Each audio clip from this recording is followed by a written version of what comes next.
Good afternoon. It's March 18th, 2022. This is To My Liberal Friends, and I'm John Haddo. Well, there's been a lot of news this week with the war in Ukraine catching most of the headlines and most of the coverage, and then we had Kentucky getting ousted from March Madness by Little St. Peter.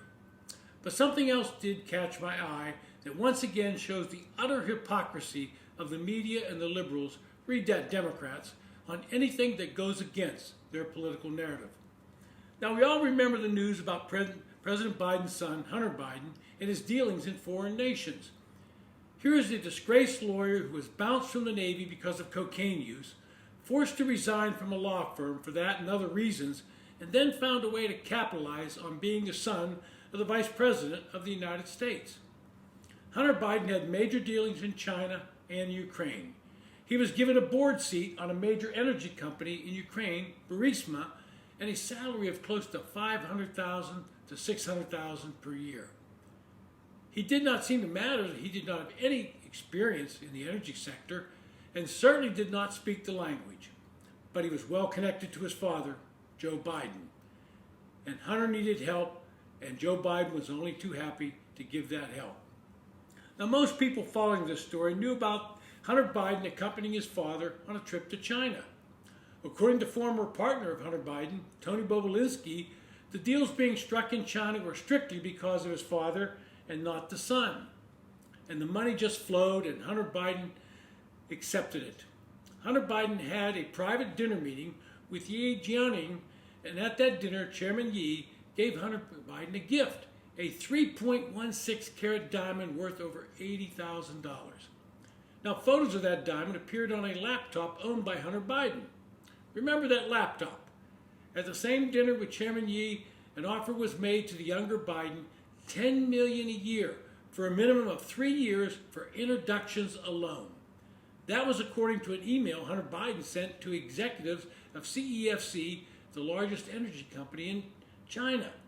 And those emails were on, you guessed it, that laptop I told you to remember.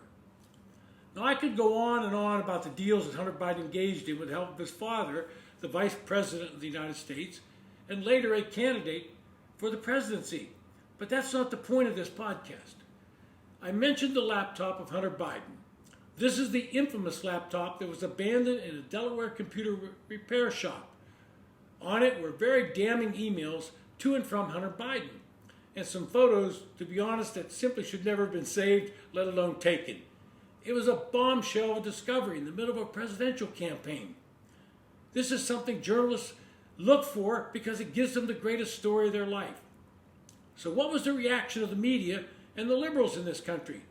At first, they just ignored it, hoping it would go away. But when it wouldn't, they changed tactics and branded it as Russian disinformation. They said it was further evidence of Russian collusion with the Trump campaign. Once they got everyone on board to believe that thought process, the issue just gradually faded away. But this week, something remarkable happened. The New York Times, the old gray lady of journalism, the paper that had strongly denounced the laptop story and claimed it was simply not valid, finally admitted that the laptop was genuine, that it belonged to Hunter Biden, and the emails on it strongly suggested that Joe Biden had been involved in many deals being orchestrated by his son. Now, that's kind of a bombshell report, and they had the egg on their face, they have to admit it. Now, one of the accusations was that then Vice President Biden met with some Burisma executives. This was denied by Joe Biden, stating he never discussed his son's business dealings. His campaign issued a carefully worded statement that such a meeting was not on his official schedule. I have no doubt it was not on his official schedule because of the subject matter and the participants. But now the New York Times has come to the conclusion that the meeting probably did occur and that Joe Biden probably was in attendance. Once again, you would think this is another bombshell news story, that the journalists are going to pounce on it, that every media in the outlet would be leading with this story. The son of the now President of the United States had used his father's name and connections, and his father directly participated to amass deals worth millions of dollars.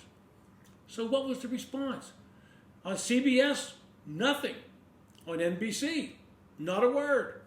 ABC, Wouldn't know it happened. CNN, nada. MSNBC, the story doesn't exist. It was as if the story was never reported. But to even mention it now would force them to admit that they had buried the story when it would have had a major impact on the presidential campaign.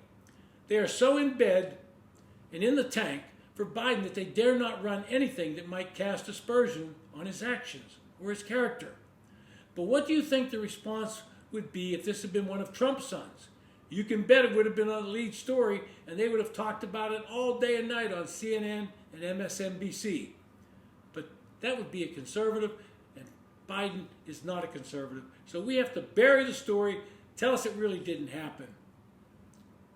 And yet, even the New York Times, the gray lady of journalism, has finally had to fess up and say, it looks like that laptop was genuine, the material on it was genuine, and quite honestly, putting 2 and 2 together, it equals 4, and that means that Joe Biden probably would have lost that election if the media had done their job. This has been To My Liberal Friends. Thanks for listening.